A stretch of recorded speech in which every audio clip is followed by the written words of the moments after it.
So Hot Pursuit is very much an arcade game that was based solely in Seacrest County.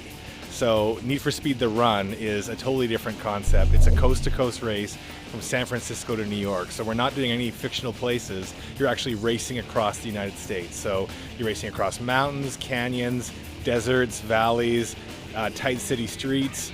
And the whole concept of the game is now there's a protagonist. And so his name's Jack.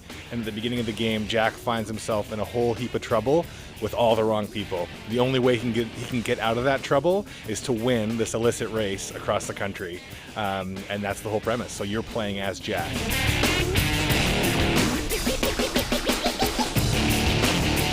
The run itself is actually relatively linear, so it's not like, there's 5 different branches that you could take to get across the country. But that being said, within all the different routes, similar to other Need for Speed titles, there are shortcuts, and the shortcuts aren't like, 20-second shortcuts. They're considerably longer, and so you have to sort of learn the map and understand exactly where you want to go, so that can be advantageous.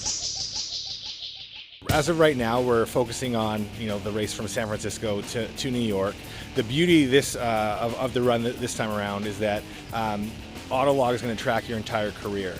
So you're going to know moment by moment where you are relative to the people that matter most, which are your friends. So if you're stopping at a certain checkpoint a quarter of the way along the run, you can actually see in real time how you are either ahead or behind your friends. So focus testing for out-of-car stuff has gone very well. I think at E3, people weren't sure how much of the game was actually out of car and were potentially concerned that we were going down the path of GTA. So Need for Speed is definitely a racing franchise, and we're staying true to our racing roots. In fact, out of car is only about 5 to 7% of the entire game. So it's the mechanism for out of car is to make sure that we're keeping the user engaged in the story as they go through gameplay. So instead of having this intense, exciting experience as you go through this epic race and then watching a cutscene that totally disengages you from the action that you've just experienced, you're now involved as a new way to keep the storyline going. So it's very much like little signposts along the way that are memorable, but within a much broader context of racing. Some of the out-of-car is still being developed right now based on focus testing, so it's essentially not meant to be open world by any stretch of the imagination. It's just it's quite linear, quick time events.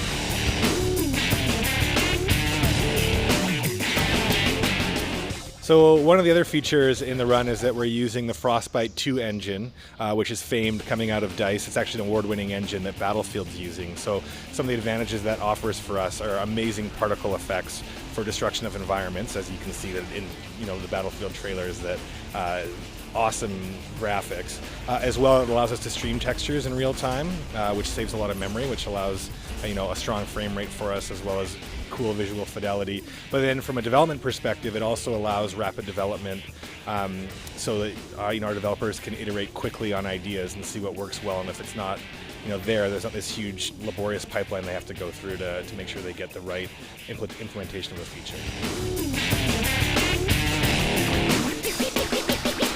Need for Speed The Run will be available on PS3, PC, Xbox 360, Wii, Nintendo 3DS, iPhone, iPad, globally on November 15th, 2011.